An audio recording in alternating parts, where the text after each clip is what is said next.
Welcome to all. स्वागत है आप सभी का RSR यूट्यूब चैनल पे। और हम आ चुके हैं अभी लाइव रे ऑप्टिक्स पार्ट 1 में हमने कल प्लेन मिरर के बारे में बात किया।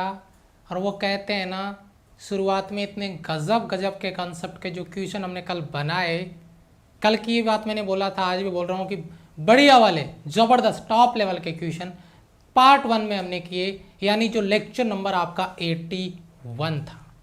आज आपका लेक्चर नंबर 82 होगा। और लेक्चर नंबर 82 में हम बात करने वाले हैं आपके, यहाँ पे देख रहे होंगे आप, कर्व मिरर यानी गोलीय दर्पण।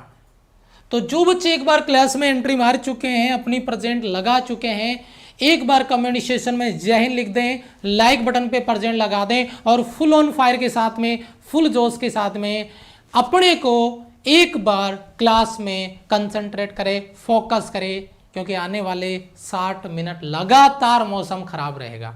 ठीक है, तो बस एक ही चीज आपको करनी है, लगातार क्लास में बने रहना है। 60 मिनट में जो पढ़ाऊंगा वो इधर से स्कैन करके उधर मैं आपको ट्रांसफर करूंगा, वो आपको वहां पे टोटल डाटा आपके दिमाग में स्टोर करना है। तो पूरा फोकस करने की जरूरत है। और सबसे इंपॉर्टेंट चीज, अगर लगता है कि सपोर्ट करना चाहिए, मेहनत हो रही है, टॉप लेवल पे बैक टू बैक फायर हो रहा है, गजब कंटेंट आपको दिया जा रहा है, तो क्लास को शेयर करना मत भूलिएगा। क्लास को शेयर जरूर करिएगा, मजा आ जाएगा। सबसे पहले अगर मैं बात करूं, यहाँ पे लास्ट वाली जो हमारी क्लास थी, लास्ट डे, उसमें हमने आपका लेक्चर नंबर 81 किया था। आज हमारा है लेक्चर नंबर 82, यानी रे ऑप्टिक्स की दूसरी क्लास है, यानी पार्ट 2। पार्ट 1 हमने कल वाली क्लास में किया था, जहां पे हमने प्लेन मिरर के बारे में डिस्कस किया था। बच्चा कहेगा सर 81 से क्लासेस स्टार्ट है, तो 80 तक की क्लासें कहां पर है बेटा? सिलेक्शन बेच, आपका सिलेक्शन बेच के नाम से हमने प्लेलिस्ट बना रखी है। उसमें वीडियो नंबर 1 to 80 का कंप्लीट प्लेलिस्ट आपको मिल जाएगा। वहां से आप, जो बच्चे नए जुड़े हैं, वहां से आप नोट्स बनाना स्टार्ट कर दें, और जिन बच्चों ने वहां तक नोट्स बना रखे थे वो आगे कंटिन्यू कर दें। मैं स्टार्ट करने जा रहा हूं क्लास को। ये हमारी team RSR back to back fire लगी हुई है अपने मिशन में, और मिशन आपका 21 के लिए सिलेक्शन दिला के रहेंगे, ये हमारी जिद है। और वो कहते हैं ना कि जब बाकी दुनिया आपका हार का इंतजार कर रही हो, बाकी दुनिया जब आपके हार का इंतजार कर रही हो, तो उस दौरान जीतने का मजा ही कुछ और होता है। जीतने का जो कॉन्फिडेंस होता है वो कुछ और ही होता है। तो उसी मिशन के लिए हम निकल पड़े हैं। यहाँ पे अगर आप मुझे अनअकैडमी पे फॉलो करना चाहते हैं, ये मेरा अनअकैडमी पे प्रोफाइल है। सर अनअकैडमी पे फॉलो करने का क्या बेनिफिट है? क्योंकि वहाँ पे बेटा फ्री क्लासेज भी हमारी होगी। फ्री क्लासेज का जो अपडेट है वो क्लास आप ज्वाइन कर सकते हैं, उनका अपडेट मैं आपको टेलीग्राम पे दे दूंगा। अगर आप अनअकैडमी प्लस ज्वाइन करना चाहते हैं तो ये कैटेगरी सिलेक्ट करिए एप्लीकेशन में, उसके बाद में गेट सब्सक्रिप्शन क्लिक करिए। उसके बाद में मेरे हिसाब से 1 या 3 मंथ के लिए आपको नहीं जाना चाहिए, या तो 6 मंथ के लिए या 12 मंथ के लिए आपको जाना चाहिए। उसके बाद में जब कोड का ऑप्शन आए नीचे, तो वहाँ पे आप हमारा कोड यूज़ कर सकते हैं RSR लाइव, 10% डिस्काउंट होगा। लेकिन बड़ी बात यह है कि बाकी सारे सब्जेक्ट आप इसी प्राइस रेंज में, फिजिक्स, मैथ्स, इंग्लिश, जीएस, सारे सब्जेक्ट आप वहाँ से देख पाएंगे। ये जो हमारी क्लासेज होती है उनकी अपडेट और जो PDF है वो आपको टीम RSR के टेलीग्राम चैनल पे दी जाती है। तो आप ये टेलीग्राम चैनल जरूर से ज्वाइन कर लें। स्टार्ट करने जा रहे हैं कर्व मिरर। एक बार दिल थाम के बैठिए, पेपर पेन साइड में रखिए, क्योंकि मुझे आपका केवल जो कंसंट्रेट है वो स्क्रीन पे चाहिए, पूरा फोकस चाहिए। टॉप लेवल पे कॉन्सेप्ट आपको क्लियर करने हैं, बैक टू बैक फायर आपको करना है। ठीक है बेटा, बहुत बढ़िया। तो स्टार्ट कर रहे हैं। यहाँ पे सर PDF नहीं खुल रहा, बेटा PDF नहीं खुल रहा, इसका इश्यू मेरे पास नहीं है, ये आप अपने लेवल पे देखिए क्या इश्यू है PDF का। ठीक है, यहाँ पे आज हम कर्व्ड मिरर के लिए बात करें तो ये कर्व्ड मिरर बनता कैसे है, इसकी प्रॉपर्टीज क्या है, इमेज फॉर्मेशन क्या है, इन सब पे डिस्कस करेंगे पॉइंट टू पॉइंट, 1 by 1। तो सबसे पहले अगर मैं डिस्कस करता हूं बेटा, तो कर्व्ड मिरर है क्या। ये जो आप डायग्राम देख रहे हैं, ये जो इमेज देख रहे हैं, ये जो आपने विजुअल इफेक्ट देखा है इमेज फॉर्मेशन का, यहाँ पे कोई ऑब्जेक्ट रखा हुआ है और यहाँ पे इसका इमेज बन रहा है, उन सब पे डिस्कस करेंगे। लेकिन ये कर्व्ड मिरर बनता कैसे है, ये कर्व्ड मिरर मतलब डिफाइन कैसे होगा, बनेगा कैसे, तैयार कैसे होगा, उस पे अपन डिस्कस कर रहे हैं। तो एक चीज आप नोटिस करिए कि कोई आपका कोई स्पेयर है, कोई गोला है, और उस गोले का एक हिस्सा अगर अपन काट दें और काट के अलग कर दें और उसके बाद में उसके किसी एक तल पे, चाहे अंदर की तरफ या बाहर की तरफ, अगर उस हिस्से पे पॉलिश कर दी जाए तो उसके बाद में उसके पॉलिश के दूसरी साइड वाला हिस्सा है वो रे का क्या करेगा, रिफ्लेक्शन करेगा। तो इस प्रकार जो मिरर तैयार होगा वही मिरर होगा हमारा कर्व्ड मिरर, यानी आपका गोलीय दर्पण, जिसके बारे में अपन बात कर रहे हैं। यानी सीधा सा एक ही लॉजिक है, किसी खोखले पारदर्शी ट्रांसपेरेंट होलो स्फीयर का एक कटा हुआ भाग है, छोटा हिस्सा है, जिसके एक साइड पे आपने क्या कर रखी है, पॉलिश करके रखी हुई है, ये आपका कर्व्ड मिरर बन जाएगा। लेकिन मैं आपको एक बात बता दूं जो आपको अपने दिल दिमाग में बिठानी है। वो बात क्या है, जरा नोटिस करिए। वो बात ये है कि यहाँ पे आपको इस डेफिनेशन को एग्जाम में कोई नहीं पूछेगा कि ये डेफिनेशन आपको वहां पे एग्जाम में मिलेगा, नहीं बेटा, डेफिनेशन एग्जाम में नहीं मिलेगा। अपने को इसका कॉन्सेप्ट समझना है कि कॉन्सेप्ट क्या है। जरा ध्यान दीजिएगा। सबसे पहले एक मेरे पास स्फीयर है और ये हिस्सा मैंने उसका काट के अलग किया हुआ है, जैसा कि आप यहाँ पे देख पा रहे होंगे। इसके मैंने इस हिस्से पे पॉलिश कर दिया है बेटा, आप देख रहे होंगे, जरा ध्यान दीजिए। जब मैंने इस हिस्से पे इसके पॉलिश कर दिया तो इसका इनसाइड वाला जो पार्ट है वो क्या कर रहा है, रिफ्लेक्शन कर रहा है, परावर्तन कर रहा है। तो जब उभरे हुए हिस्से पे अगर मेरे पास इस तरीके का कोई स्फीयर है और मैं इसके पीछे के हिस्से पे जो उभरा हुआ हिस्सा है अगर मैं इस पे पॉलिश करता हूं तो ये जो मिरर बनेगा, ये मिरर बनेगा आपका जो रे को फोकस करेगा, यानी कॉनकेव मिरर, यानी अवतल दर्पण। मैं इसको कह सकता हूं ये कौन सा मिरर है बेटा, कॉनकेव मिरर है, अवतल दर्पण है। ये किरणों को फोकस करता है। एक पैरेलल रे आती है, फोकस पॉइंट से गुजरती है, पैरेलल रे आती है, फोकस पॉइंट से गुजरती है। सर हमें तो अभी फोकस पॉइंट नहीं पता, सेंटर ऑफ कर्वेचर नहीं पता, हमें प्रिंसिपल अक्स नहीं पता, वो सारी चीजें मैं आपको बताऊंगा। लेकिन एक शर्त अपने और मेरे साथ में आपको कमिटमेंट करना होगा, एक शर्त फॉलो करनी पड़ेगी। क्या? आप आसानी से बिल्कुल रिलैक्स होके आराम से बैठिए, बस जो मैं क्या बोल रहा हूं उस वर्ड को फॉलो करिए, क्या एक्सप्लेन कर रहा हूं उसको समझिए। बाकी मेरी जिम्मेदारी है इधर का पूरा डाटा उधर ट्रांसफर करने का। ठीक है, चलिए जरा ध्यान देते हैं बेटा।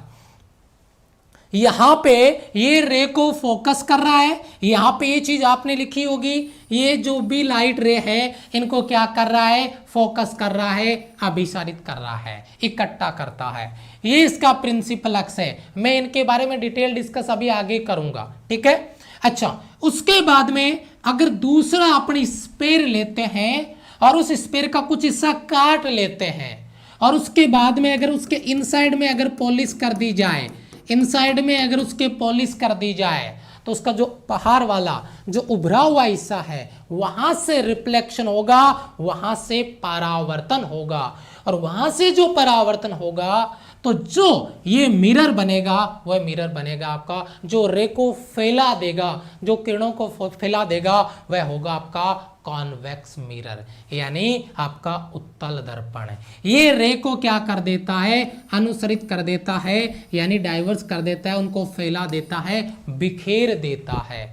इसमें जो पैरेलल रे आ रही है वो दूर चली गई, पैरेलल रे आ रही है दूर चली गई, किरणों को पीछे बढ़ाया तो वह फोकस पॉइंट पे मिल रही है। तो बेटा एक चीज अपने दिल दिमाग में बिठाओ कि अगर आपको कॉन्सेप्ट क्लियर करना है तो आपको रेगुलर रूटीन से क्लास में आना होगा, रेगुलर रूटीन से कॉन्सेप्ट आपको डील करने होंगे, समझने होंगे।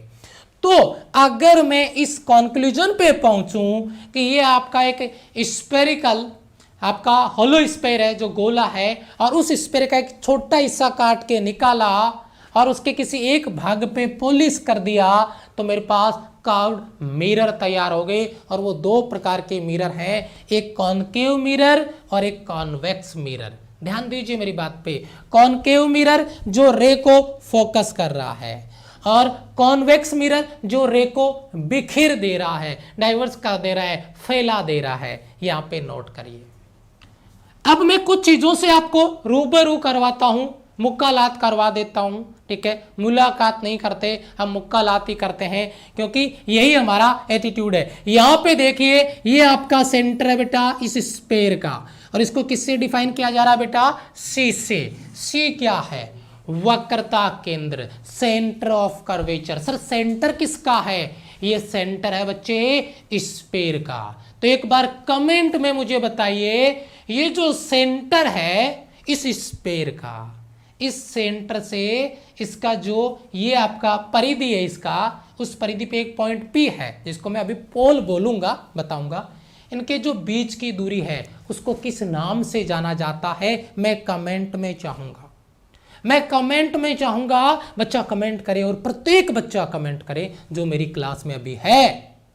इस टाइम शांत नहीं बैठने का, मैंने शांत बैठने के लिए बोला, ठीक है, लेकिन जब सवाल मैं पूछूं तो जवाब प्रत्येक बच्चा देगा। अपने आप को ये लगेगा कि मैं क्लास में हूं और प्रत्येक बच्चे से मेरा सवाल है, कमेंट भर जाना चाहिए। तो यहां पे जब सी को पी से मिलाया तो यहां पे एक प्रिंसिपल अक्ष बनता है जो इस सी को पी से मिलाता हुआ लाइन खींच रहा है। पी आपका है पोल, क्या बेटा, पोल, जिसको हम क्या कहते हैं, ध्रुव कहते हैं, पोल आपका पी। तो सी सेंटर ऑफ कर्वेचर और पोल पी के जो बीच की दूरी होती है इसे कहते हैं रेडियस ऑफ कर्वेचर, वक्रता त्रिज्या, इसको कैपिटल आर से लिखा जाता है।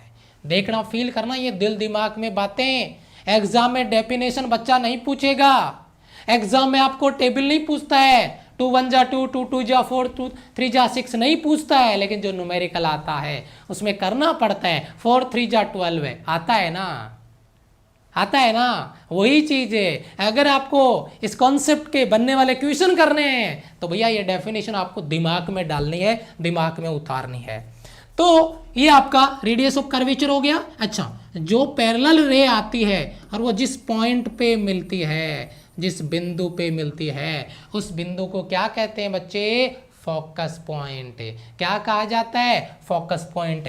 चाहे वो यहाँ पे एक्चुअल में रे मिलती है, क्योंकि ये रियल इमेज बन रहा है, यहाँ पे रियल इमेज नहीं है, ये वर्चुअल है, आभासी है, पीछे की तरफ बढ़ाने पे मिलती है, ये आपका फोकस पॉइंट है।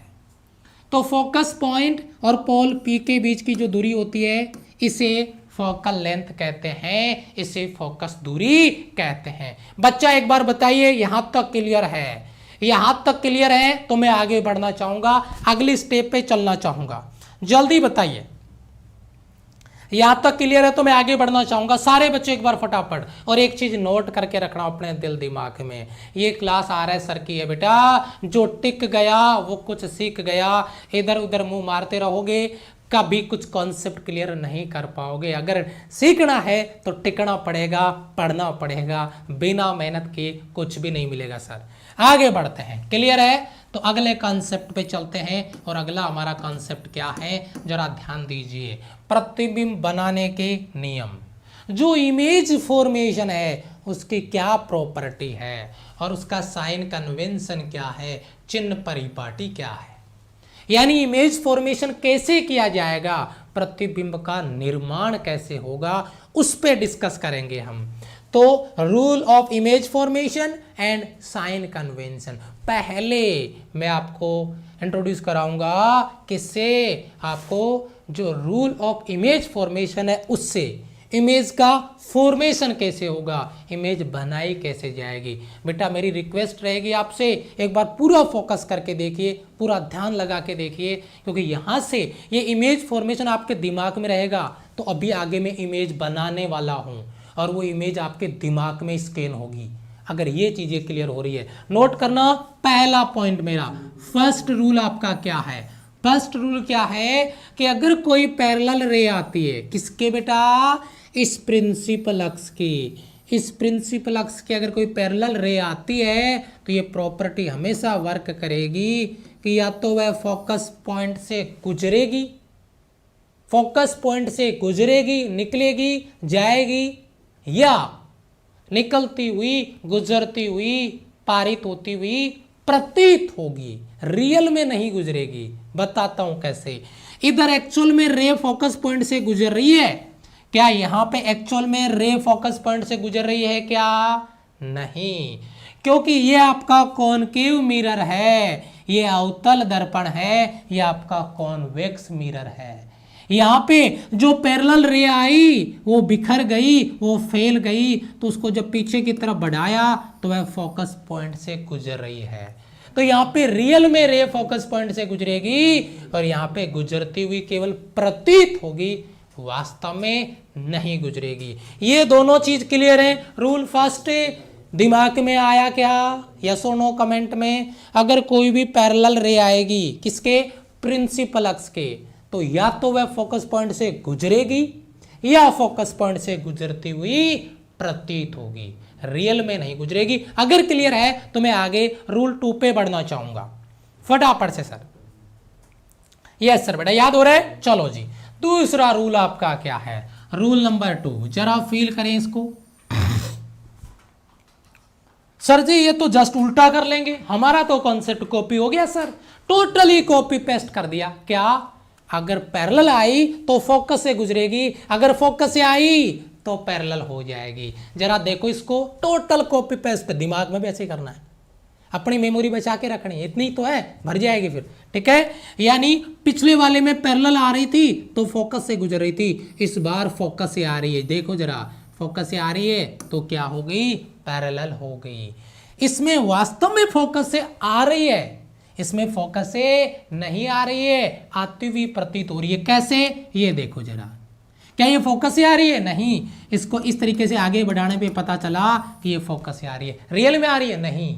अगर फोकस से आ रही है या फोकस से आती हुई प्रतीत होती है तो वह प्रिंसिपल अक्ष के क्या हो जाएगी?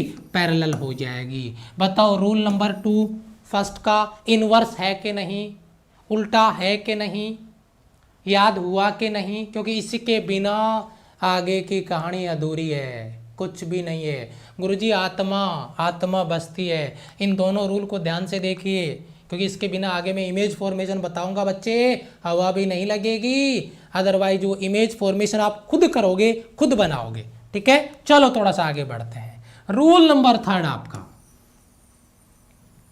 रूल नंबर 3 क्या है? बड़ा इंटरेस्टिंग है। अगर इंसिडेंट रे, आपतित किरणें अगर सेंटर ऑफ कर्वेचर से आती है, अगर इंसिडेंट रे अगर सेंटर ऑफ कर्वेचर से आती है, यानी वक्रता केंद्र से आती है, तो वापस उसी रास्ते लौट जाती है जिस रास्ते वो आती है। जिस रास्ते आएगी उसी रास्ते वापस लौट जाएगी। यही कॉन्सेप्ट है आपका 3rd लॉ का, जो आपको दिमाग में रखना है। तीनों लॉ एक बार मैं रिपीट करके बताऊंगा, तुम घबराओ नहीं। ये सेंटर ऑफ कर्वेचर से आ रही थी, ये देखो जरा, टकराई और वापस आ रही है, ये देखो जरा। सेंटर ऑफ कर्वेचर से आई तो सेंटर ऑफ कर्वेचर से ही लौट जाएगी। यहां पे बड़ा इंटरेस्टिंग फैक्टर आपको देखने को मिलेगा।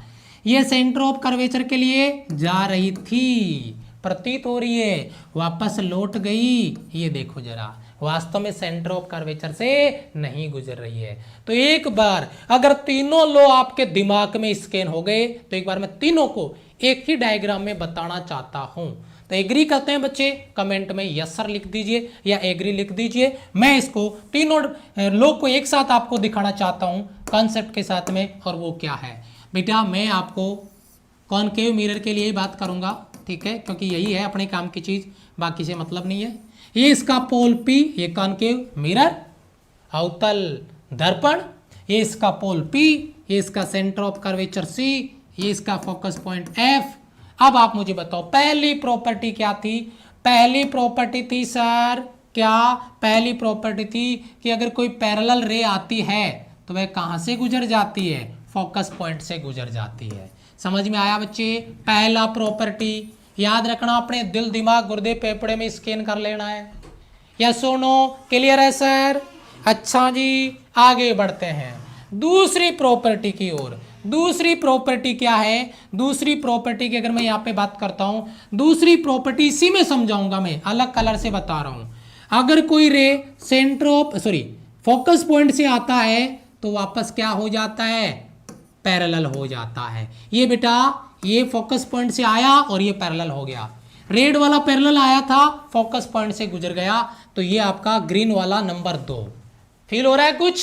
इसी तरीके से याद आपको रखना है। और तीसरा जो कॉन्सेप्ट है गुरुजी, वो कॉन्सेप्ट अगर मैं यहां पे लेके आता हूं, वो कॉन्सेप्ट क्या है, अगर कोई रे सेंटर ऑफ कर्वेचर से आती है, क्या बात है, ये सेंटर ऑफ कर्वेचर से आई और गुरुजी सेंटर ऑफ कर्वेचर से वापस लौट गई। तीसरा पॉइंट। अब बताओ, अगर कुछ दिल में हलचल हो रही है कि यार ये तो कॉन्सेप्ट क्लियर है, तो आप बेटा अभी का अभी ये जो इमेज फॉर्मेशन है वो अपन खुद करके दे सकते हैं, रट्टा मारने की जरूरत नहीं है। अगर ये तीनों प्रॉपर्टी आपको पता है तो इसमें एक प्रॉपर्टी और आती है जो भी मैं आपको बता देता हूं, उसकी जरूरत कई बार पड़ती है, तो उसको भी अपन थोड़ा सा डिस्कस कर लेते हैं, डील कर लेते हैं। और वो प्रॉपर्टी है आपकी क्या, जरा देखिए, जिस एंगल पे यहाँ पे ये रे आती है, जिस एंगल से शायद, हाँ जिस एंगल से यहाँ पे आती है, अगर ये थीटा एंगल पे आती है तो थीटा एंगल से ही वापस रिफ्लेक्ट होगी, यानी जो एंगल ऑफ इंसिडेंस है वो एंगल ऑफ रिफ्लेक्शन के बराबर होगा। लेकिन कहाँ पे बेटा, पोल पे। ये चौथी प्रॉपर्टी, लेकिन इसका यूज बहुत कम आता है, इसका यूज बहुत कम होता है। अगर ये तीनों प्रॉपर्टी बच्चे का क्लियर है तो मैं आगे बढ़ना चाहता हूं। क्लियर है बेटा, इमेज फॉर्मेशन के जो रूल थे वो क्लियर है तो मैं आगे बढ़ूंगा। एक बार फटाफट जोश के साथ में कमेंट बॉक्स में आग लग जाए, दिख जाए, मुझे फुल जोश चाहिए बच्चे। आगे देखिए, ये आपका रूल था, हमने कहा था क्या, इमेज फॉर्मेशन के जो रूल हैं वो हमने देखे हैं। अब अपन चलेंगे साइन कन्वेंशन पे, यानी चिन्ह परिपाटी पे। तो जरा देखिए, साइन कन्वेंशन आपकी स्क्रीन पर है। सर जी इसका तो बहुत तगड़ा रोल है, कहाँ पे, अरे सर न्यूमेरिकल में। अगर न्यूमेरिकल गलत होता है तो साइन कन्वेंशन से होता है, चिन्ह परिपाटी से होता है। बहुत अच्छे, शाबाश। साइन कन्वेंशन का कैसे यूज करना है, बहुत तगड़ा यूज है भैया, बहुत इंपॉर्टेंस है इसका, ये अलग ही लेवल का एटीट्यूड रखता है। साइन कन्वेंशन कैसे यूज करना है, और ये चीजें भी बच्चा जो रट्टा मारता है वो न्यूमेरिकल नहीं कर सकता। यहाँ से कैसे इसका यूज करना है, क्या इसकी प्रॉपर्टी, एक बार फील करना, फिर अपन आगे बढ़ेंगे, बात करेंगे। जरा ध्यान दीजिए, सबसे पहले अगर मैं बात करता हूं इंसिडेंट रे की, ये मान लीजिए आपका कोई भी आपका मिरर है, चाहे आप प्लेन मिरर ले लो, चाहे आप कर्व्ड मिरर ले लो, चाहे आपका कॉन्वेक्स मिरर ले लो या कॉनकेव मिरर ले लो, ठीक है, उससे फर्क नहीं पड़ता है। एक का बेटा इंसिडेंट रे, ये डायरेक्शन आपको नजर आ रही होगी, ये आपका प्रिंसिपल अक्स है, ये आपका मिरर या आपका लेंस, जो भी अपन ले रहे हैं, मैंने मिक्स करके लगा दिया ताकि आप कंफ्यूज नहीं हो जब मैं लेंस पढ़ाऊं तब भी। तो लेंस या मिरर यहाँ पे जो भी होगा उसको मान लिया हमने।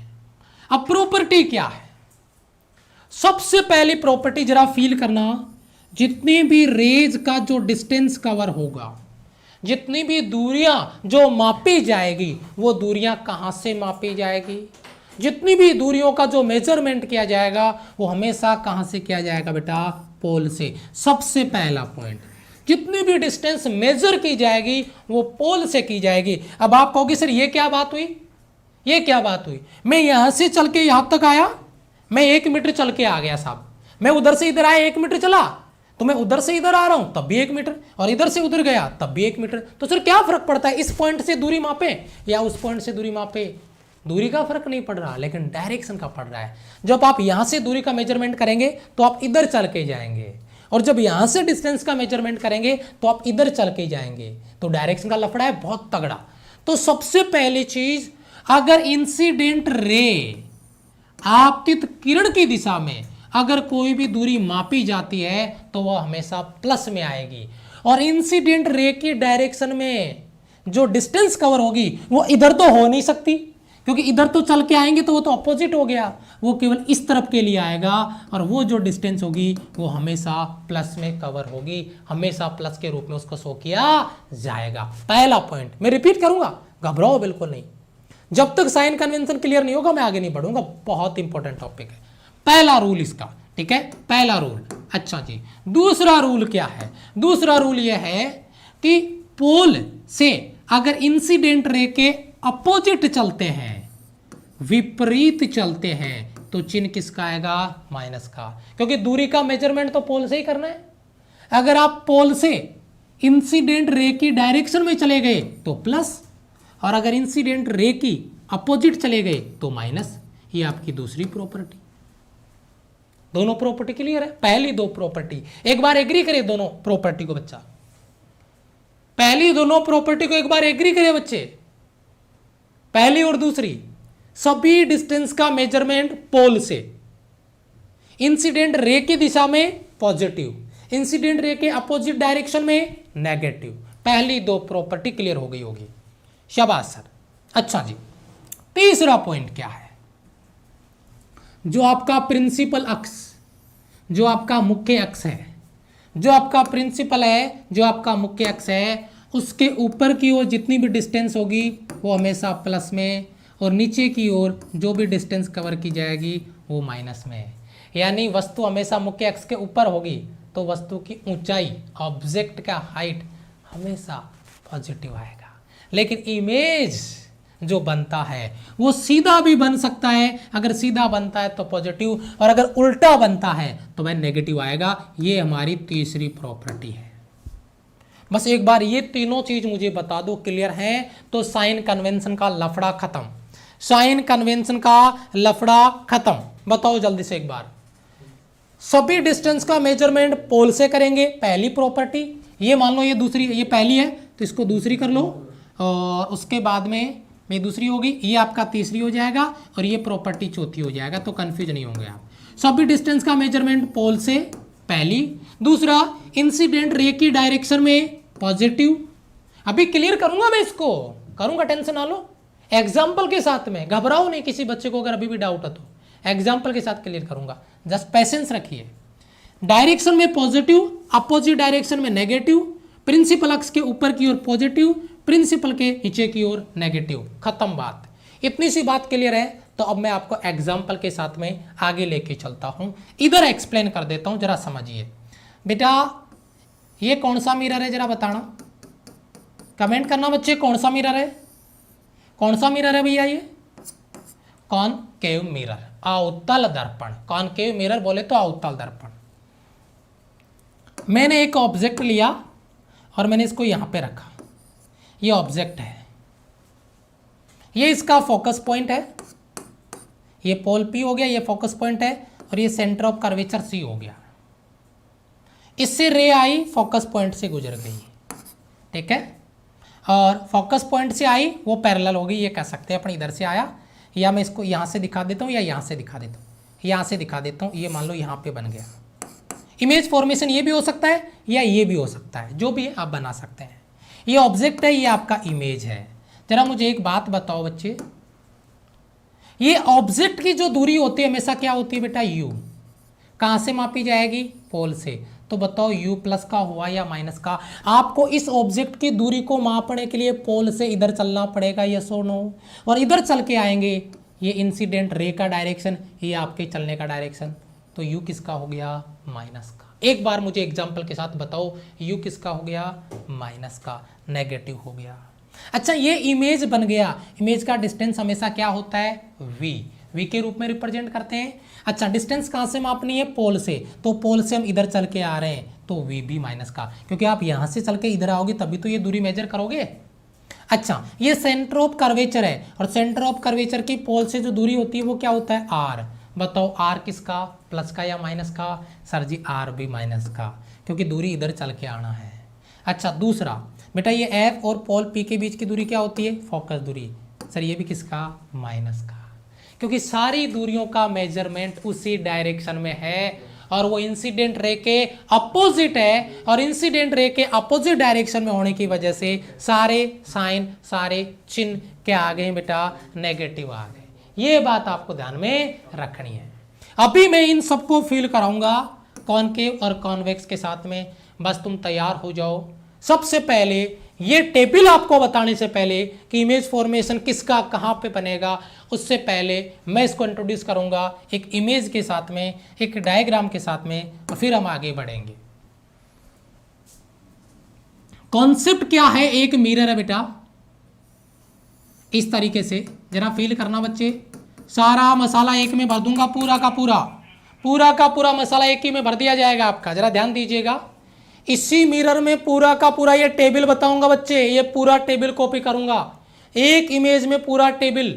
फोकस करने की जरूरत है, ढंग से ध्यान देने की जरूरत है, ध्यान दीजिएगा, ठीक है? Yes sir, okay. ये मैंने एक मिरर बना दिया, और ये इसका प्रिंसिपल अक्ष है बेटा, ये इसका प्रिंसिपल अक्स है, ये पोल P है, और ये इसका फोकस पॉइंट F है, और ये इसका सेंटर ऑफ कर्वेचर C है। बेटा ध्यान दीजिएगा, जरा गौर से फरमाइएगा, जो भी आपका कॉन्सेप्ट है वो यहाँ से क्लियर करेंगे। ये आपका कॉनकेव मिरर है, अवतल दर्पण है, और इसी का यूज होगा, मैं पहले ही बता रहा हूँ आपको, ध्यान दीजिएगा मेरी बात पे।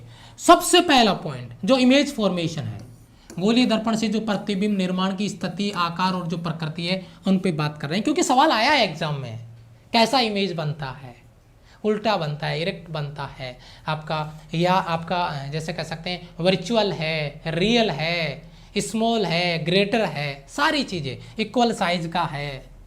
पहला कॉन्सेप्ट है, अगर किसी ऑब्जेक्ट को इनफाइनाइट पे रखा जाए, नोट करना मेरी बात, पहला पॉइंट फील करना इस बात को, क्योंकि बहुत इंपॉर्टेंट पॉइंट पे डिस्कस करने जा रहे हैं। अगर किसी ऑब्जेक्ट को इनफाइनाइट पे रखा हुआ है तो कमेंट में मुझे जवाब चाहिए, उसका इमेज कहाँ पे बनेगा, उसका इमेज कहाँ पे बनेगा, फोकस पॉइंट पे। उसका इमेज कहाँ पे बनेगा, फोकस पॉइंट पे। अगर अनंत पे वस्तु रखी हुई है तो इसका इमेज बनेगा फोकस पॉइंट पे। और मैं इस चीज़ को पॉइंट टू पॉइंट आपको क्लियर करता हुआ लेके चलूंगा आगे। और वो आपका पॉइंट क्या है, जरा गौर फरमाइए। ये देखिए, ये आपका मिरर कौन सा है, कॉनकेव। ये आपकी पोजीशन, ये आपका इमेज कहाँ बनेगा, ये उसका मैग्निफिकेशन, और ये उसका नेचर। सबसे पहला पॉइंट मैं यहाँ पे आपको बात कर रहा हूँ, पहला पॉइंट इनफाइनाइट पे रखा हुआ है ऑब्जेक्ट को। अगर ऑब्जेक्ट को इनफाइनाइट पे रखेंगे तो इमेज कहाँ पे बनेगा, फोकस पे। मैं पूरा का पूरा टेबल इसमें भर दूंगा। इनफाइनाइट पे ऑब्जेक्ट को रखा तो बेटा इमेज कहाँ पे बन गया, फोकस पॉइंट पे बन गया, इधर बन गया। यस और नो। चलो आगे बढ़ते हैं।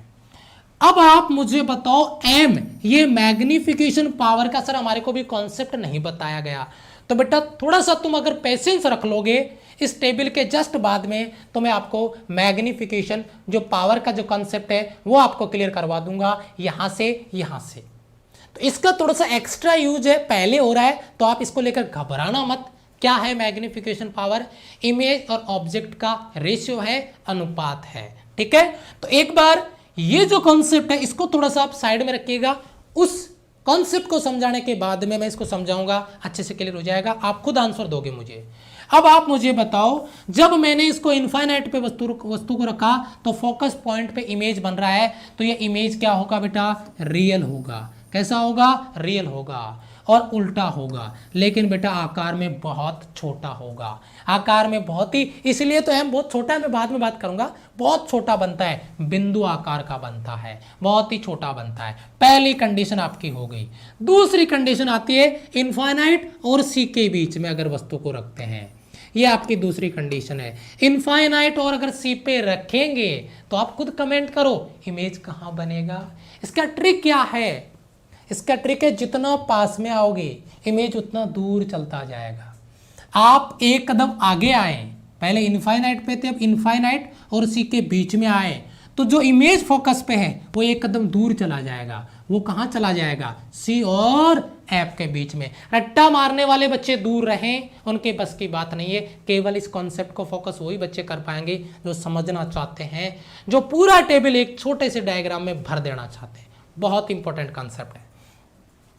यहां पे अगर इनफाइनाइट और सी के बीच में रखेंगे तो इमेज यहां पे बन जाएगा, उल्टा इमेज बन जाएगा। ये आपका दूसरा कॉन्सेप्ट है। ये पहला वाला था तो मैं यहां पर भी नंबर 1 लिख देता हूं। ठीक है, यस। अच्छा, दूसरा बन गया, एक कदम इधर आ गया। तीसरा कहां पे बनेगा, अगर ऑब्जेक्ट को सी पे रख दें, अगर ऑब्जेक्ट को सी पे रख दें तो इमेज कहां पे बनेगा बेटा, सी पे बनेगा। यस और नो, उल्टा बनेगा, उसी आकार का बनेगा वस्तु के। अभी मैं क्लियर कर दूंगा। तो याद रखने का तरीका जो बता रहा हूं, एक कदम आगे गए, एक कदम इधर पीछे आ गया। अच्छा, अब चल रहे हैं हम 4 पे, सी और एफ के बीच में। ये मान लो कहीं पे यहां पे रखा 4 नंबर, सी और एफ के बीच में, तो इमेज एक कदम और दूर आ गया, तो आ गया सी और इनफाइनाइट के बीच में कहीं पे यहां पे। ये आपका 4 नंबर। अब आता है 5 नंबर। 5 नंबर कहां पे बेटा, फोकस पॉइंट पे। तो इमेज कहां पे बनेगा, इनफाइनाइट पे। यानी ये 5 नंबर है ना, 5 नंबर, यस 5 नंबर, और ये 1 नंबर। 1 नंबर और 5 नंबर आपका बराबर है, ये मान लो आप। उसके बाद में देखिए, अगर अपन 6 नंबर पे जाते हैं, यहाँ पे ये 6 नंबर। तो भैया मिरर के दूसरे एंड पे यानी मिरर के इस साइड में इमेज का फॉर्मेशन होता है, किरणों को पीछे की ओर बढ़ाने पे बनता है, जो कि यहाँ पे होगा, सीधा होगा, इमेजनरी होगा, और ये 6 नंबर बनेगा आपका इस तरफ। ये चीजें आपको नोट करनी है। ये 6 इमेज की जो कंडीशंस है ये मैंने आपको नोट करवाई है। अब वर्चुअल वो सारी चीजें मैं डायग्राम में आपको बताऊंगा, वो सारी चीजें मैं टेबल में बताऊंगा जो मैंने डायग्राम में बताई है। ये चीज जो मैंने यहाँ बताई है, आप जब अपने नोट्स बनाओ तो ये डायग्राम ऐसे ही बनाना। अगर अनंत पे रखेंगे तो फोकस पॉइंट पे पहली कंडीशन, अगर इनफाइनाइट और सी के बीच में रखेंगे दूसरी कंडीशन, तो वो एक कदम दूर चला जाएगा, सी और एफ के बीच में आ जाएगा दूसरी कंडीशन। तीसरा, सी पे रखेंगे तो सी पे बनेगा, एक कदम अंदर आए, सी और एफ के बीच में नंबर 4, तो ये दूर चला गया, एक कदम सी से और अनंत के बीच में चला गया, ये 4 नंबर। और 5 एफ पे रखेंगे तो इनफाइनाइट पे चला जाएगा, एफ और पी के बीच में रखेंगे तो मिरर के दूसरे साइड में बनेगा और वह वर्चुअल बनेगा, आभासी बनेगा। जरा बताओ क्लियर है कि नहीं है बेटा? बताओ क्लियर है कि नहीं है? फटाफट से, यहां से सभी बच्चों का क्लियर है? क्लियर है बेटा? यस। आगे बढ़ते हैं। अब इसके कॉन्सेप्ट देखो। पहला इनफाइनाइट वाला हो गया बेटा, दूसरा देखो कहां पे बेटा? सेंटर ऑफ कर्वेचर, केंद्र से दूर, यानी सी और किसके बीच में बेटा? इनफाइनाइट के बीच में। कुछ याद आया? दूसरे वाली कंडीशन, ये आपका सी और ये इनफाइनाइट, ये दूसरी कंडीशन। फील करो आप यार, अपने आप जवाब मिलेगा। सी और इनफाइनाइट के बीच में, तो इमेज कहाँ बन रहा है? इमेज बन रहा है आपका यहाँ पे। अगर ये यहाँ पे आया तो इमेज आपका एक कदम दूर, ये दूसरा, सी और एफ के बीच में। अब पता वहां पे क्या लिखा हुआ है? वहां पे लिखा हुआ है एफ, और इसको सी को क्या लिख रहा है वो? 2f, क्योंकि बेटा ये फोकस दूरी आपको पता है, रिलेशन पता है बेटा, r बराबर क्या होता है? 2f। ये रिलेशन वैसे मैं आगे बात करूंगा, r बराबर 2f। तो अगर ये f है, ये f है, तो ये टोटल 2f हो जाएगा। तो ये क्या बोल रहा है बेटा यहाँ पे? ये क्या बोल रहा है? f व 2f के बीच में, f व 2f के बीच में। याद रखना m 1 से छोटा होगा क्योंकि इमेज छोटा बनेगा, और रियल में बनेगा, और क्या होगा बेटा? इरेक्ट बनेगा, उल्टा बनेगा। ठीक है, ये चीज आपको दिमाग में ध्यान रखनी है। जब मैं चेंज करूं कंडीशन तब ध्यान रखना, वास्तविक उल्टा, वास्तविक उल्टा, इसमें भी आ रहा है, चेंज होगा वही याद रखना, और बाकी नहीं अपने आप याद रह जाएगा। रियल है और आपका इन्वर्टेड है। अच्छा आगे बढ़ते हैं तीसरी कंडीशन में। कहां पे बेटा? सेंटर ऑफ कर्वेचर पे। जरा बताओ तीसरी कंडीशन ये रही, सी पे रखा तो सी पे बना। तो जरा इसको फील करो फिर, अगर सी पे रखने पे सी पे बनता है तो ये तीसरा, वक्रता केंद्र पे, सेंटर ऑफ कर्वेचर पे, यानी यू जो वस्तु की दूरी है वो 2f के बराबर, लेकिन इसकी जरूरत अपने को नहीं पड़ेगी। सी पे रखेंगे तो सी पे इमेज बनेगा, और कैसा बनेगा? वस्तु के बराबर। और जब बराबर होता है ऑब्जेक्ट इमेज के तो मैग्निफिकेशन पावर 1 होता है। मैं इसकी बात आगे डील करूंगा। किसी बच्चे को अगर मैग्निफिकेशन पावर में डाउट है, थोड़ा सब्र रखें, गेस ना बनाए, सब कुछ क्लियर करेंगे। फिर मैं बता रहा हूं इमेज कैसा बनेगा? रियल बनेगा, इन्वर्टेड बनेगा। देखिए जहां पे चेंज होगा वहां पे बात करूंगा मैं, घबराना बिल्कुल नहीं है, टोटल कॉपी पेस्ट है। अच्छा तीसरा, चौथा, कहां चले गए बेटा? सी से एक कदम आगे, यानी सी और एफ के बीच में, तो इमेज कहां चला गया? एक कदम पीछे, आपका सी से दूर। तो वक्रता केंद्र और एफ, यानी सी और एफ के बीच में, तो वह कहां चला गया? एक कदम पीछे, यानी सी और इनफाइनाइट के बीच में। अब वस्तु से बड़ा इमेज बनने लग गया, तो इसका मतलब मैग्निफिकेशन पावर ग्रेटर देन 1, और रियल है और इन्वर्टेड है, उल्टा है, वही चीज चल रहा है। चौथा, पांचवा, फोकस पॉइंट पे। कहां पे बनेगा? इनफाइनाइट पे। कॉपी पेस्ट इनवर्स, ये देखो पांचवा कहां पे? पहला और पांचवा, ये पहला और ये पांचवा। देखो जरा गौर से, पहला और पांचवा एक ही था, पहले पे अनंत पे था तो फोकस पे बन रहा था, अब फोकस पे है तो कहां पे बन रहा है? अनंत पे बन रहा है। तो ये सारी चीजें आपकी कॉपी पेस्ट है। एम मैग्निफिकेशन है, इनफाइनाइट हो जाएगा, अभी भी रियल है और इन्वर्टेड है। लास्ट देखिए नंबर 6, ये कहां पे बेटा? ये है एफ और पोल पी के बीच में, तो मिरर के पीछे की तरफ बनेगा, रियल नहीं बनेगा, ये ध्रुव और फोकस के बीच में, दर्पण के पीछे बनेगा, m ग्रेटर देन 1 होगा, लेकिन सबसे इंपॉर्टेंट चीज है ये वर्चुअल होगा और इरेक्ट होगा। एकमात्र इमेज कॉनकेव मिरर की जो आपका इरेक्ट है और वर्चुअल है, बाकी 5 के 5 इमेज रियल और इन्वर्टेड है। उल्टे हैं। यही चीज आपको, यही डिफरेंस आपको दिमाग में रखना है। ये टेबल आपका गुलाम होगा अगर ये इमेज फॉर्मेशन आपने ट्रिक जो मैंने मेथड आपको बताया याद रखने का, अगर वो आपको आता है तो ये टेबल में आपको मुंह मारने की जरूरत बिल्कुल नहीं पड़ेगी। बताओ क्लियर है बच्चे यहां से? यस, शाबाश, बहुत बढ़िया, क्लियर है बेटा यहां से? बहुत बढ़िया, शाबाश। आगे बढ़ते हैं।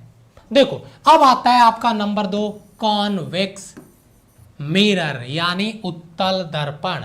और उत्तल दर्पण क्या है? उत्तल दर्पण को अपन कैसे डील करें, कैसे डिस्कस करें? तो बेटा उत्तल दर्पण में क्या होता है, एक तो इसका मतलब क्या है यार, इसको भाव ही नहीं देता कोई, मतलब इसको ज्यादा इंपॉर्टेंस दिया ही नहीं जाता। देखो कॉनकेव में देखो कितना इमेज बना, 6, और इसका देखो वो कहते हैं ना कि ये भी जबरदस्ती दे दिया, देखिए जरा, तो इसको ज्यादा, बहुत ज्यादा भाव नहीं दिया जाता है।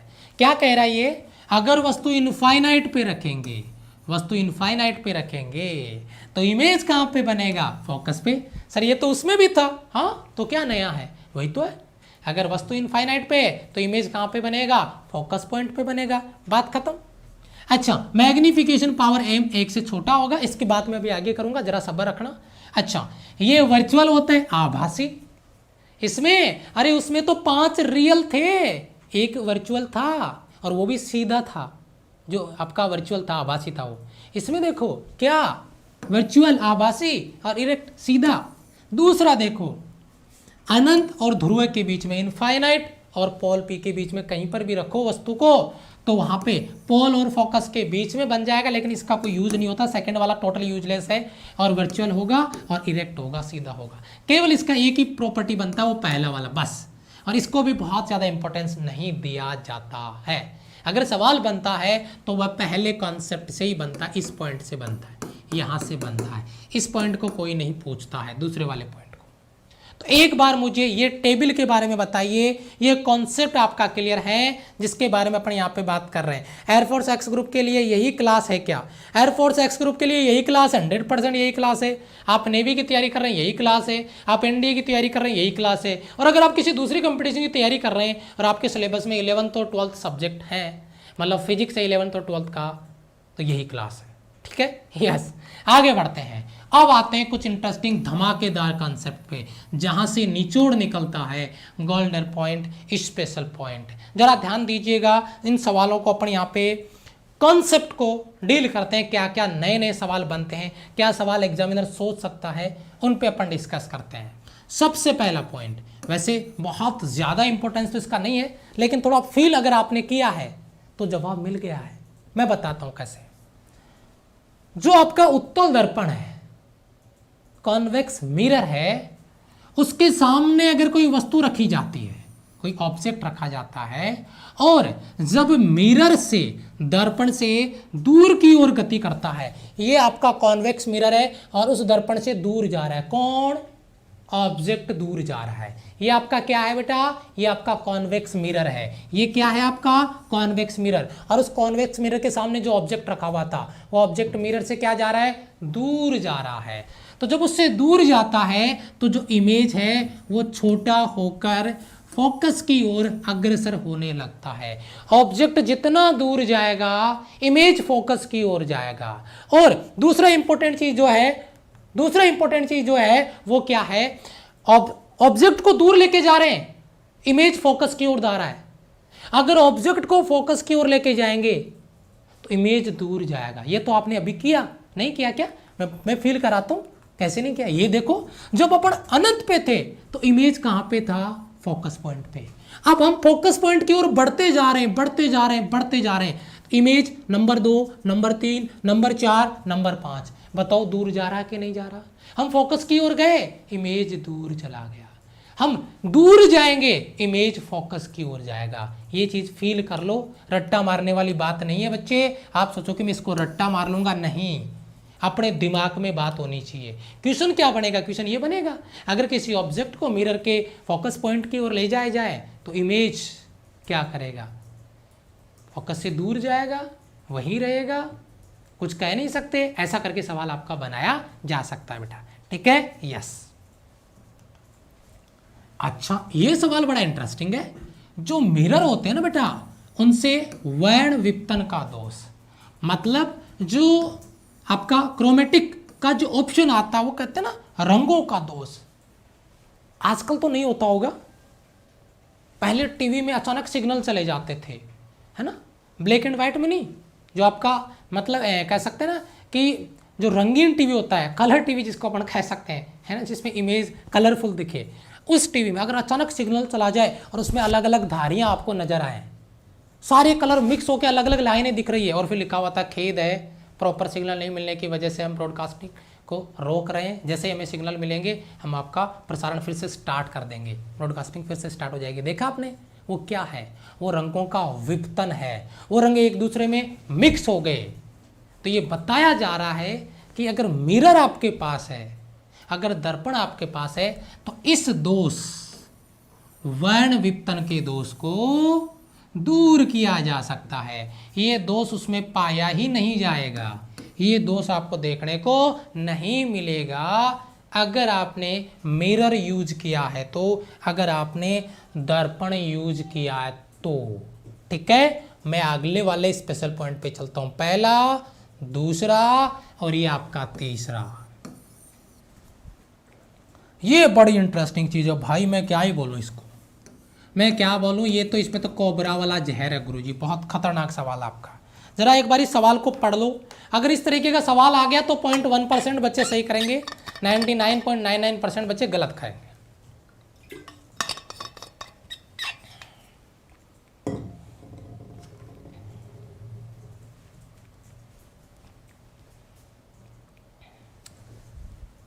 ठीक है, यस, देखिए जरा ध्यान से, बहुत मजा आ रहा है सर पढ़ने में, बच्चा फोकस करिए क्लास पे, कमेंट में नहीं, जब बोलूं कमेंट तब करने का, मजा आ रहा है, बहुत अच्छी बात है। अगर मैं बात करता हूं बेटा कॉन्वेक्स मिरर की, उत्तल दर्पण की, तो जो इमेज है, जो इमेज का मैक्सिमम डिस्टेंस है, वो केवल और केवल फोकल लेंथ के बराबर, अधिकतम दूरी, फोकस दूरी, इससे ज्यादा नहीं हो सकती इमेज की। अधिकतम जो दूरी है वो फोकस दूरी हो सकती है, उससे ज्यादा आगे नहीं हो सकती इमेज की। किसकी बोल रहा हूं बेटा, इमेज। अच्छा अच्छा, मतलब जो इमेज बनेगा वो फोकस पॉइंट से आगे नहीं जाएगा, बिल्कुल सही पहचाने हैं। अगर ये आपका इधर पॉलिश करेंगे तभी तो भैया कॉन्वेक्स बनेगा। तो इसका जो इमेज फॉर्मेशन, अगर इधर वस्तु रख रहे हैं, अगर इधर वस्तु रख रहे हैं, अगर इधर वस्तु रख रहे हैं, अगर इधर वस्तु रख रहे हैं इधर, तो मान लो इसको पीछे की ओर बढ़ाने पे इधर यहाँ पे इमेज बन रहा है, तो वह मैक्सिमम फोकस पॉइंट पे हो सकता है। और वो कहाँ पे, जब वस्तु को इनफाइनाइट पे रखा हुआ हो। तो इमेज का मैक्सिमम डिस्टेंस केवल और केवल फोकल लेंथ हो सकता है। ये बहुत बहुत इंपॉर्टेंट सवाल है। मैं कहूँगा 99% बच्चों ने तो कॉन्सेप्ट पहले पढ़ा ही नहीं होगा, इतना गजब का खतरनाक सवाल है। कॉन्वेक्स मिरर के लिए इमेज का मैक्सिमम डिस्टेंस फोकल लेंथ के बराबर होता है। दिल, दिमाग, गुर्दे, फेफड़े में स्कैन हो जाना चाहिए। बहुत तगड़ा सवाल है, गजब का क्वेश्चन है। एक सवाल जो ऑलरेडी आपने प्रैक्टिस किया हुआ है, मिनिमम वाला, दिल थाम के बैठिए। पॉइंट नंबर 4, ये कौन सा है, ये कॉनकेव आ गया सर, ये कौन सा आ गया सर, कॉनकेव आ गया। तो कॉनकेव मिरर में यानी अवतल दर्पण में रियल ऑब्जेक्ट और रियल इमेज, यानी ऑब्जेक्ट और इमेज का अगर मैं बात करता हूं मिनिमम डिस्टेंस का, अगर प्रतिबिंब की न्यूनतम दूरी का, तो वह 0 होगी। अगर बच्चा दिमाग में इमेज बनता है, डाटा आपका स्कैन होके सामने आता है, तो कमेंट में यस सर लिखो, नहीं तो ये कहोगे सर पता ही नहीं चला क्या बोल रहा है। मैं फील कराता हूँ। ये कौन सा मिरर है सर, ये सर जी कॉनकेव मिरर है, बहुत अच्छी बात है। ये क्या है, इसका प्रिंसिपल, ये क्या है, फोकस पॉइंट, ये क्या है, सेंटर ऑफ कर्वेचर। चलो जी, अब अपन इसको क्या कर रहे हैं, हम इसका इमेज फॉर्मेशन कर रहे हैं। अगर सेंटर ऑफ कर्वेचर पे वस्तु रखी जाती है तो इमेज का फॉर्मेशन कहाँ पे होता है बेटा, इमेज फॉर्मेशन कहाँ से होता है आपका, सेंटर ऑफ कर्वेचर, थोड़ा सा आगे चला गया, सेंटर ऑफ कर्वेचर पे। ये ऑब्जेक्ट है गुरुजी और ये इमेज है। बताओ इनके बीच की मिनिमम दूरी, इनके बीच की मिनिमम दूरी 0 है या नहीं, क्योंकि ये एकमात्र ऐसा कंडीशन है कॉनकेव मिरर के लिए जहाँ पे वस्तु रखेंगे वहीं पे उसका इमेज बन जाएगा। तो मिनिमम डिस्टेंस से 0 आ गया। जरा गौर फरमाइए कमेंट बॉक्स में। डाउट क्लियर हो गया है तो बहुत जहर सवाल, बहुत जहर सवाल। किसी भी बुक को उठाओगे अच्छी लेवल की बुक तो ये सवाल आपको वहाँ पे देखने को ज़रूर मिलेगा। बहुत गजब का क्वेश्चन है, बहुत बेहतरीन सवाल है। यस सर, शाबाश सर। सी जब सी पर बनता है, बहुत अच्छे। क्लियर हो गया बेटा। चलो थोड़ा सा आगे बढ़ते हैं। आगे का क्या कॉन्सेप्ट है, आगे बढ़ते हैं। आगे अपना कॉन्सेप्ट आता है जो मिरर की आत्मा है। मिरर की आत्मा सर, ये भी मिरर की आत्मा ही। हाँ जी बिल्कुल मिरर की आत्मा है। क्या आपका मिरर फॉर्मूला या मैग्निफिकेशन यानी आवर्धन, ये क्या चीज़ है आवर्धन। लेकिन उससे पहले अपन मिरर फॉर्मूले की बात कर ले। और गुरुजी क्या आता है, बहुत सारे बच्चे इस अंधेरे में जी रहे होते हैं। एक और कॉन्फिडेंस होता है बच्चे को। क्या कल की क्लास में आपने देखा 900, 950, 985 हज़ार के आसपास बच्चे थे। आज की क्लास में 600, 550 बच्चे, 300 बच्चे कहाँ गए। रे ऑप्टिक्स आता है। अरे रिजल्ट का इंतजार करेंगे, रिजल्ट बढ़िया हुआ मेरा पेपर, हो ही जाएंगे 40-42 नंबर तो। अच्छा जी, रिजल्ट आने के बाद तैयारी करेंगे। फिर वही बच्चे कमेंट करेंगे सर मैं कहाँ से तैयारी स्टार्ट करूँ, इतने दिन क्या कर रहा था सर, रिजल्ट का वेट कर रहा था, हुआ नहीं मेरा, कहाँ से तैयारी स्टार्ट करूँ मैं। सर मुझे इतना बता दो कि मेरे 10 नंबर आ जाए फिजिक्स में। पूरी साल कुछ नहीं करेगा, एग्जाम के 10 दिन पहले कॉल आएगा बच्चे का, आज मेहनत नहीं करना चाहता। तो वही है बेटा कि उन्हीं बच्चों का पेपर क्लियर होगा जो आज अपने दिल दिमाग में आज से अपना मिशन बना लिया है, जो निकल पड़े हैं। वो 300 बच्चे वही थे जो ये चेक करना चाहते थे, रे ऑप्टिक्स अरे ये तो मेरा पहले से तैयार है, कोई नया टॉपिक पढ़ाएंगे तो आएंगे। फिर उस दिन अच्छा ये मैग्नेटिज्म ये तो आता है, पर क्या नहीं आता, अरे सब कुछ आता है, फिर पेपर क्लियर क्यों नहीं हुआ भाई। यार ये बात तो सही है, पेपर तो क्लियर नहीं हुआ, आता था लेकिन क्लियर नहीं हुआ, पता नहीं कैसे। वही चीज है। तो मिरर फॉर्मूला आपको आता होगा, लेकिन इसका जब न्यूमेरिकल बनता है ना कॉन्सेप्ट के साथ में, बहुत अच्छा बेहतरीन सवाल बनता है। 1/f बराबर 1/v प्लस 1/u। याद रखिएगा बेहतरीन न्यूमेरिकल बनता है साइन कन्वेंशन के साथ में, चिन्ह परिपाटी के साथ में। याद रखना साइन कन्वेंशन के न्यूमेरिकल बहुत खतरनाक बनते हैं, गजब के बनते हैं। तो इसमें तो क्या ही बोलूँ मैं, आ गया ना, क्या ही बोलना है ना, देख लेना आप। लेकिन अपन बात करते हैं मैग्निफिकेशन की, आवर्धन की। शॉर्ट में बात करूंगा, केवल फॉर्मूले की बात करूंगा, बाकी दुनियादारी साइड में। क्या क्या है मैग्निफिकेशन। रामायण देखिए आपने, जब भगवान बजरंग बली नाम लेते हैं भगवान श्री राम का और जैसे बोलते हैं जय श्री राम, और फिर उसमें वो क्या बन जाते हैं, बाहुबली बन जाते हैं, बहुत बड़े हो जाते हैं, उनका आकार बढ़ जाता है। वो क्या है, वो मैग्निफिकेशन है, वो आवर्धन है। वो क्या है, वो मैग्निफिकेशन है, वो आवर्धन है। वस्तु उतनी, अरे भगवान जो अपने जो बनाते हैं, रामायण बना रहे होते हैं, जो प्रोड्यूसर होते हैं, अब वो जो इंसान है जिसको हनुमान जी बनाया गया है वो तो उतना ही है, उसको थोड़ी खींच के बड़ा कर देंगे, फिर वो बड़ा कैसे हो गया। वो यही तो है मैग्निफिकेशन, आवर्धन। कैसे बनता है, इसको कंपेयर किया जाता है बेटा साइज ऑफ ऑब्जेक्ट बटा साइज ऑफ इमेज। तभी मैं देखूं सर, आप कह रहे थे m is very very greater than 1, m is greater than 1, फिर आपने बोला m इक्वल 1, फिर आपने बोला m लेस देन 1, फिर आपने बोला m is very very less than 1। इसका क्या राज है गुरुजी, इसका राज यही है मैग्निफिकेशन यानी आवर्धन। कैसे सर, बताता हूं। साइज ऑफ ऑब्जेक्ट है, मान लो साइज ऑफ ऑब्जेक्ट है ना, वो 3 सेंटीमीटर है, 3 सेंटीमीटर की वस्तु है, और उसका साइज ऑफ इमेज, जो इमेज बनता है वो उससे बड़ा बन गया, वो मान लो 5 हो गया, 5 सेंटीमीटर का बन गया, तो 3/5। बताओ ये 1 से छोटा आ रहा है कि बड़ा, छोटा आ रहा है। मतलब ये कि अगर वस्तु से बड़ा इमेज बन गया तो m लेस देन 1, और अगर बहुत छोटा बन गया तो m is very very less than 1। और अगर ये 3 सेंटीमीटर था और इमेज भी 3 सेंटीमीटर का बनता, भाई दोनों की साइज बराबर है, मैग्निफिकेशन पावर 1। याद आया, सेंटर ऑफ कर्वेचर वाला कॉन्सेप्ट है, वक्रता केंद्र वाला, उसका मैग्निफिकेशन पावर उस टेबल में कितना था, 1, क्योंकि बराबर आकार का इमेज बन रहा था उसका। तो ये आपका मैग्निफिकेशन पावर आ गया। दूसरा, अगर ऑब्जेक्ट से इमेज छोटा बन जाए, यहाँ पे 3 की जगह 2 ही आ जाए, 3 की जगह कितना आ जाए बच्चे, 2 ही आ जाए, तो बताओ ये magnification power m greater than 1 हुआ कि नहीं हुआ।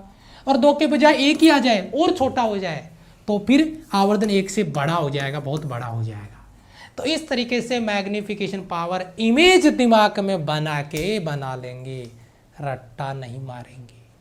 रट्टा मार के याद नहीं रहेगा बेटा, ये बात अपने दिल दिमाग में बिठा लो, ठीक है। यस, बहुत अच्छा कॉन्सेप्ट आपका।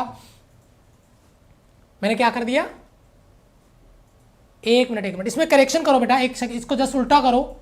हाँ, यहाँ पे सही है, यहाँ पे सही है, ये वाला गड़बड़ है, ये सही है, इसको करेक्ट कर लेना, इसको करेक्ट कर लेना बेटा, इसको करेक्ट कर लेना, इसको करेक्ट कर लेना बेटा एक बार। ये यहाँ पे मैंने नीचे वाला लैंग्वेज ध्यान नहीं दिया,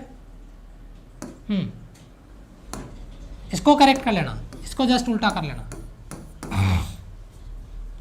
ओके। यस, अब आगे आ जाओ। मैग्निफिकेशन का ये जो फॉर्मूला है आपका, ये न्यूमेरिकल आया है क्या? अरे गुरुजी नहीं आया। आ गया तो बोल देंगे पढ़ाया नहीं था, हैं? पेपर में आया इसका न्यूमेरिकल? सर आपने 2-3 न्यूमेरिकल करवाए थे हमारे को टॉप 21 में, राफेल सीरीज में भी करवाया, एग्जाम में आया नहीं आया? तो सर हम तो पहले कह रहे थे कि सर नहीं आएगा, अच्छा क्वेश्चन है, नहीं आता अच्छा क्वेश्चन पेपर में, हैं? और आ गया तो सर ने पढ़ा है नहीं, है कि नहीं है? तो बस ये बेटा थोड़ा सा अपने को लेवल से तैयार करिए, ये नहीं कि आपको मतलब तलवार चलाना आता है तो बेटा बंदूक चलाना भी सीख लो, क्योंकि जरूरत उसकी भी पड़ सकती है।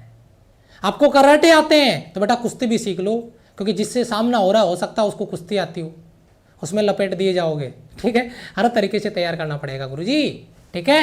यस, तो ये मैग्निफिकेशन पावर का फॉर्मूला m बराबर I upon O, I for image और for object, image upon object. ये v क्या है? अरे इमेज का डिस्टेंस, प्रतिबिंब की दूरी क्या होती है? v।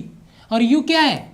डिस्टेंस ऑफ ऑब्जेक्ट, वस्तु की दूरी को हमेशा क्या लिखते हैं? u लिखते हैं, जो आपको याद में रखना है, ठीक है। तो माइनस का, सर माइनस क्यों आया? सोचने वाली बात है, सर ये माइनस क्यों आया? बहुत इंटरेस्टिंग सवाल बनता है बच्चे का, सर ये माइनस क्यों आया, जरा मैं बताऊं। कोई बच्चा कमेंट करके बताएगा सर ये माइनस क्यों आया? कोई बच्चा कमेंट करके बताएगा ये माइनस क्यों आया? ये माइनस इसलिए आया, अगर मुख्य अक्ष के ऊपर वस्तु रखते हैं तो ऑब्जेक्ट ऊपर होगा तो प्लस, लेकिन इमेज अगर उल्टा बन गया तो बेटा इमेज के साथ में जो दूरी है उसके साथ में क्या चिन्ह लगा देंगे? माइनस का चिन्ह लगा देंगे, क्योंकि वो उल्टा बन गया है। अगर ये सीधा बनता तो ये चिन्ह किसका आता? प्लस का आता। किसका आता? प्लस का। जैसे मैं कहूं आपको कॉनकेव मिरर की 5 कंडीशन, 6 में से 5 कंडीशन में m माइनस होगा, क्योंकि 5 में इमेज उल्टा बन रहा था। छठवां जो कॉन्सेप्ट था उसका, उसमें वस्तु भी सीधा रखा और इमेज मिरर के पीछे सीधा बन रहा था, छठवां कॉन्सेप्ट है वो। तो बताओ उसमें m किसका आएगा? प्लस का आएगा। बच्चा समझ रहा है क्या या रट्टा मार रहा है? समझ रहा है इस बात को जो मैं समझाने का प्रयास कर रहा हूं? क्लियर हो रहा है? यस और नो? दिवाली कब है? अरे वाह बच्चे, चांद से आया है क्या? है? रात को ही लॉन्च हुआ लग रहा है ऐसा मुझे। तो यहाँ पे देखिए, अच्छा एक और फॉर्मूला आ रहा है, f बटा f माइनस यू, m बराबर f upon f minus you. और अगर फोकल लेंथ और ऑब्जेक्ट का डिस्टेंस देता है तो ये फॉर्मूला लगा देंगे m का, और अगर फोकल लेंथ और इमेज का डिस्टेंस दें तो ये फॉर्मूला लगा देते हैं, ठीक है। यानी ये दोनों फॉर्मूले आपको याद में रखने पड़ेंगे, इनसे बहुत बेहतरीन न्यूमेरिकल बनता है गुरुजी, बहुत तगड़ा न्यूमेरिकल बनता है। इसका न्यूमेरिकल तो बहुत कम, रेयर चांस होते हैं कि आपको डिस्टेंस की दूरियों से इमेज निकलवा ले, इसका बहुत रेयर केस में बनता है। मैंने लिख दिया है, बाकी इसकी जरूरत पड़ेगी नहीं आपको। डिस्टेंस v2 v1 दो इमेज बनवाएगा, डिस्टेंस वस्तु को दो जगह रखेगा, फिर ये मैग्निफिकेशन पावर। तो ये आपका बहुत रेयर केस में 0.1% भी चांस आपके मान के चलो कि है। बाकी ये सवाल बहुत इंपॉर्टेंट है, यहाँ से सवाल आपका बनेगा 101%, बहुत अच्छे लेवल का क्वेश्चन बनेगा, ठीक है। यस सर, कल क्लास होगी क्या? अच्छा इसलिए पूछ रहा था क्या? चलो आगे बात करते हैं, यूज ऑफ मिरर। मतलब ये पूछ के ये साबित करना चाहता है सर कल दीपावली। कल एक बच्चे का कमेंट देखा मैंने, दीपावली तो अच्छे से मना लेने देते, फिर से क्लासेस स्टार्ट कर दी हैं, जैसे दीपावली केवल आप ही के, हमारे तो है ही नहीं। एक वो बच्चा जिसको दीपावली पहले मनानी है, अरे दिवाली उस दिन मनाई जाएगी, पटाखे उस दिन फूटेंगे जिस दिन तेरा मेरिट लिस्ट में नाम आएगा। बच्चा रियल दिवाली तो वो है, कोई दिवाली नहीं है जब तक, अगर दिल की बात करें ना, आत्मा से जब जवाब तभी आएगा कि यार आज है दिवाली, उस दिन फोड़ेंगे पटाखे। बाकी इंतजार करते रहो, दिवाली हर साल आती है, सिलेक्शन हर साल नहीं होगा बेटा, याद रखना इस बात को, ठीक है। चलो जी, आपका अवतल दर्पण, ओहो ये सवाल आया है ना, एनडी में आ गया, नेवी में आ गया, एयरफोर्स में आ गया और रिपीट होता है। दाढ़ी बनाने वाला है ना, दाढ़ी बनाने वाला जो मिरर है वो किसके लिए, कौन सी मिरर का यूज होता है, आपका कॉनकेव मिरर का। सर्च लाइट, जो सर्च करने के लिए, देखने के लिए, उस लाइट में भी इसका यूज होता है। सिनेमा का जो प्रोजेक्टर होता है उसमें भी इसी का यूज होता है। टेलीस्कोप में भी इसका यूज होता है। टेलीस्कोप होता है दूर की वस्तुओं को देखने के लिए, जिसको अपन कह सकते हैं आपका दूरबीन, दूर की वस्तुओं के लिए, इसमें इनका यूज होता है। तो ये बेसिक 2-3 एग्जाम्पल है जो आपको याद में रख लेने हैं, ठीक है। यस, अब आता है आपका कॉन्वेक्स मिरर। अब क्या आता है बेटा, कॉन्वेक्स मिरर यानी उत्तल दर्पण। रोड लैंप में, रोड के जो लैंप होते हैं उनमें इसका यूज कर लेते हैं। सर ये क्या मजाक है, हाँ ये रे को फैला देता है, किरणों को फैला देता है, प्रकाश को फैला देता है। तो वहां पे क्या होता है, जब रे फैल जाएगी, किरणें फैल जाएगी तो दूर तक रोशनी जाएगी ना, है कि नहीं है, तो इसलिए इसका वहां पे यूज होता है रोड लैंप। ये बहुत इंपॉर्टेंट सवाल बनता है, एग्जाम पॉइंट ऑफ व्यू से, और ये सवाल तो बहुत बार रिपीट हुआ है। गाड़ी का जो साइड मिरर होता है, साइड वाला ग्लास, वो आपका कॉन्वेक्स मिरर ही होता है। बहुत इंपॉर्टेंट, बहुत बार रिपीट हुआ है, बहुत बार रिपीट हुआ रहा साइड मिरर के रूप में। बताओ याद हो गया क्या, याद हो गया क्या, यहां तक याद हो गया, याद हो गया सर, शाबाश शाबाश शाबाश, बहुत बढ़िया, बहुत अच्छे, शाबाश। हाँ अब देखिए आगे बात करते हैं गोल्डन पॉइंट।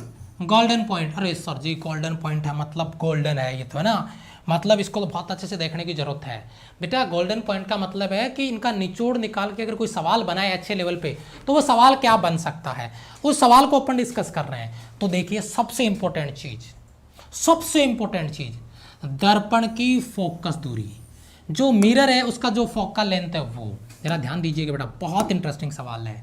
मिरर का जो फोकल लेंथ है स्मॉल एफ, उसके पदार्थ, सब्सटेंस ऑफ मिरर, उसके पदार्थ पे, पदार्थ से क्या होता है, इंडिपेंडेंट होता है मटेरियल से, उसके चारों ओर के मीडियम, माध्यम और इंसिडेंट रे के वेवलेंथ पे निर्भर नहीं करता है। मैं कहूंगा अगर आप इसका 5 स्टार लगाते हो ना तो बेटा वो भी कम है, एज इट इज क्वेश्चन मिलेगा। गोल्डन पॉइंट का मतलब है focal length of mirror, focal length of mirror does not depends on material, medium, wavelength of incident ray, ये इंडिपेंडेंट है फोकल लेंथ ऑफ मिरर। ना पदार्थ पे डिपेंड करेगा, ना मीडियम पे डिपेंड करेगा, और ना ही इंसिडेंट रे की वेवलेंथ पे डिपेंड करेगा। बच्चे ये सवाल अगर इंपॉर्टेंट नजर आता है एक बार कमेंट सेक्शन में यस सर लिख दीजिए, क्योंकि बहुत बेहतरीन सवाल बनने वाला है, गजब का सवाल, सुपर सवाल ये कहूंगा मैं, बहुत गजब सवाल है। आगे बढ़े,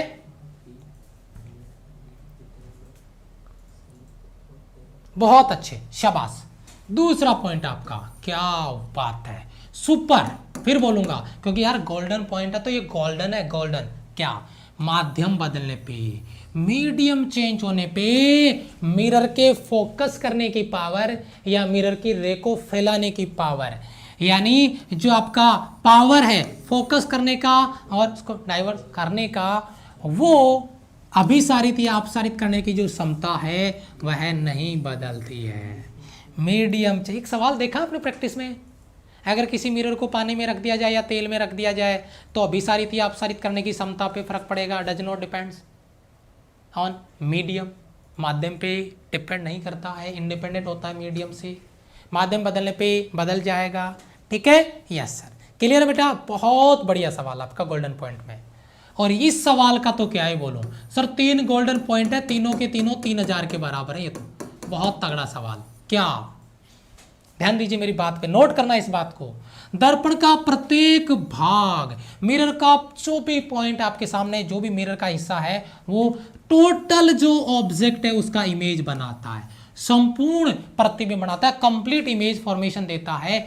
और यदि सवाल आया हुआ एग्जाम में, यदि मिरर का कोई हिस्सा रोक दिया जाए, ढक दिया जाए, आधे हिस्से पे पॉलिश कर दी जाए, आया है ना सवाल, याद आया होगा। हाँ, मिरर का आधा हिस्सा ढक दिया जाए तो भी, तब भी इमेज पूरा बनेगा। ये राइट और रॉन्ग स्टेटमेंट वाला क्वेश्चन है जो एनडी में पूछा गया है। अगर कुछ हिस्सा उसका ढक दिया जाए, अवरुद्ध कर दिया जाए, तो इमेज पूरा बनेगा, लेकिन उसकी इंटेंसिटी घट जाएगी बेटा। अब तक के गोल्डन पॉइंट का सुपर मोस्ट क्वेश्चन आपका एनडीए में, ये सवाल राइट और रॉन्ग स्टेटमेंट के रूप में पूछा गया है। बेहतरीन सवाल है। अगर मिरर का आधा हिस्सा पॉलिश कर दिया जाए, ढक दिया जाए, तो क्या होगा? तो राइट और रॉन्ग स्टेटमेंट में था, अगर अपने यहाँ पे बात करें, इमेज पूरा बनेगा लेकिन उसकी इंटेंसिटी घट जाएगी, डिक्रीज हो जाएगी। बहुत बढ़िया सवाल आपका यहाँ पर, जिस पे अपन बात कर रहे हैं, जिस पे अपन डिस्कस कर रहे हैं। बताओ, क्लियर है बेटा? लास्ट आपका गोल्डन पॉइंट है वो क्या है कि यदि कोई उत्तल दर्पण, मैं पूछूं आपसे सवाल, एक सवाल प्रैक्टिस किया मैंने, हाँ या ना, जिसका यही सवाल था वो क्या, कि यदि किसी दर्पण, उत्तल दर्पण की वास्तविक प्रतिबिंब अगर बना सकता है, हाँ या ना? क्या सर, आपने तो अभी दो ही कंडीशन बताई हमारे को और दोनों में वर्चुअल इमेज बन रहा था। कंडीशन और है, वो कंडीशन कौन सी है कि उत्तल दर्पण वास्तविक प्रतिबिंब बना सकता है? यदि हाँ तो बताओ कैसे। अगर बेटा आपने, ये इमेज है, ये आपका ऑब्जेक्ट है, यहाँ पे मान लो किरणें इधर से आ रही है, यानी फोकस पॉइंट से इधर जाके मिली, इधर से किरणें आ रही है यानी फोकस पॉइंट से इधर जाके मिली, जहाँ पे किरणें मिल रही है वहाँ पे इमेज रियल में बन गया, एक्चुअल में ऑब्जेक्ट यहाँ पे रखा हुआ था, यानी पॉइंट साइज, बिंदु आकार की वस्तु, तो उसका रियल इमेज इधर बन गया है। तो हाँ, yes, real image convex mirror से बनाया जा सकता है। बताइए, क्लियर है सभी बच्चों का? यहां से बहुत बेहतरीन सवाल है, बहुत बढ़िया। ये आपका कॉन्सेप्ट क्लियर हो गया बहुत अच्छे से, बहुत बढ़िया। ये पार्ट 2 था आपका रे ऑप्टिक्स का। टॉप लेवल पे कॉन्सेप्ट आपको क्लियर करवाए जा रहे हैं। जो बच्चा इनका इंपॉर्टेंस समझता है उसको समझ में उस दिन आएगा जब पेपर में बैठेगा, चाहे वो एयरफोर्स की तैयारी कर रहा हो, चाहे वो एनडीए की कर रहा हो, चाहे वो नेवी की कर रहा हो, चाहे मैं बात मैथ्स की करूं, चाहे मैं बात फिजिक्स की करूं, चाहे मैं बात इंग्लिश की करूं। बात करेंगे जिस दिन आप एग्ज़ाम पेपर देके बाहर आओगे, उस दिन मैं आपके कमेंट पे रिएक्शन चाहूँगा। क्लास को भी मैं सेव करता हूँ। क्लास सेव होने के बाद में एक बार कमेंट करके ज़रूर बताइए कि जो कॉन्सेप्ट आपको दिए जा रहे हैं किस लेवल पे आपके तैयार हो रहे हैं, कैसा आपका कॉन्सेप्ट क्लियर हो रहा है। सभी बच्चों का एक बार मैं रिस्पॉन्स कमेंट बॉक्स में जरूर देखना चाहूँगा। Thank you so much, love you all. इसके जस्ट बाद में नेक्स्ट जो फैकल्टी है यानी अपनी टीम है, इंग्लिश वाले सर वो तैयार हो चुके हैं, मैथ्स वाले सर हैं वो तैयार हो चुके हैं, और उसके बाद में इंग्लिश की क्लासें बैक टू बैक फायर होगा। पहले मैथ्स वाले सर आएंगे, उसके बाद में इंग्लिश वाले सर की क्लास है, मज़ा आ जाएगा। Thank you so much, love you all, bye bye, जय हिंद।